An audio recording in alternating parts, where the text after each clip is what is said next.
Mais avant ça, une décision qui fait scandale à Paris auprès des VTC, des chauffeurs VTC. Bonjour Arnaud Desmaîtres. Oui, bonjour à tous les auditeurs. Soyez le bienvenu sur Sud Radio. Vous êtes secrétaire général de l'association des VTC de France.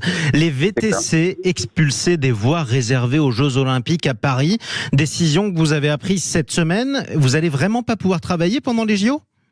Alors, c'est une décision qui s'inscrit en fait dans une continuité. Depuis maintenant plusieurs mois, plusieurs années, les VTC sont systématiquement exclus du paysage, pas que parisien, mais français, puisqu'ils arrivent aujourd'hui sur Paris, arrivent aussi sur d'autres villes telles que Bordeaux, Lyon, Strasbourg. Enfin, je ne vais pas toutes les énumérer, mais on reçoit des remontées de chauffeurs quotidiennement. Ça a commencé principalement sur Paris avec l'exclusion des VTC de la rue de Rivoli.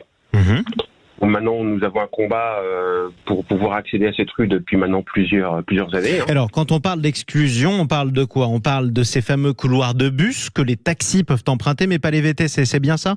Alors voilà, justement, la mairie de Paris joue avec nos pieds avec cette problématique, c'est-à-dire que on parle beaucoup au niveau des auditeurs actuellement des ZFE, donc des zones à faible émission. Voilà. Et des ZTL, donc à trafic limité. Et il faut savoir que normalement, dans ces zones, sont autorisés tous les transports parisiens.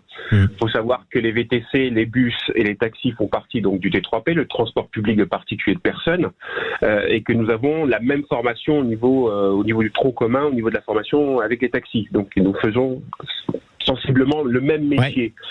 Et pourtant, on se rend compte que on est exclu de ces zones. Et quand on fait des tables rondes avec la mairie de Paris et qu'on nous dit mais si vous inquiétez pas, vous allez quand même pouvoir y accéder.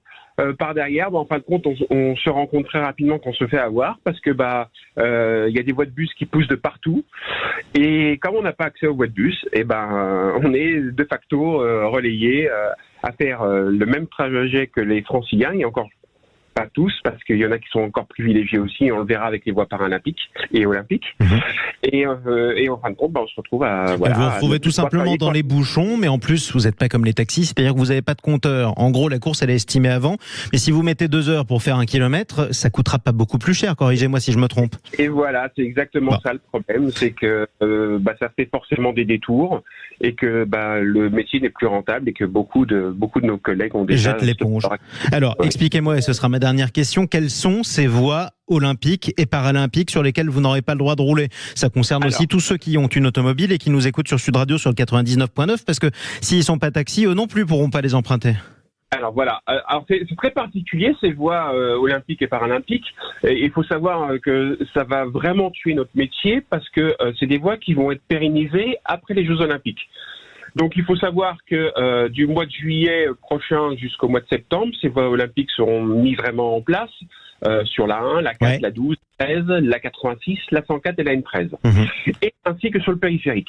Donc c'est des couloirs de bus qu'il y aura un petit peu partout où pourront circuler seulement les taxis et les bus. Et vous avez appris, en tout cas pour l'instant. Et les véhicules de secours, évidemment, bien sûr. Oui, ça paraît logique. Plus la police en gyrophare, enfin c'est normal ça. Par contre, ce qui nous inquiète fortement, c'est que donc dans le décret paru au journal officiel, on nous parle donc de cette situation-là et qu'on rajoute le covoiturage à partir de 2 personnes.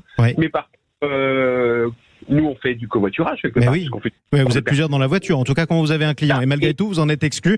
Et c'est la raison pour laquelle vous dénoncez pour l'instant cette décision. Vous savez quoi ? On va suivre ce dossier sur Sud Radio, parce que vous n'êtes pas les premiers automobilistes à subir ce genre de décision dans une grande ville. Merci beaucoup Arnaud Desmaîtres.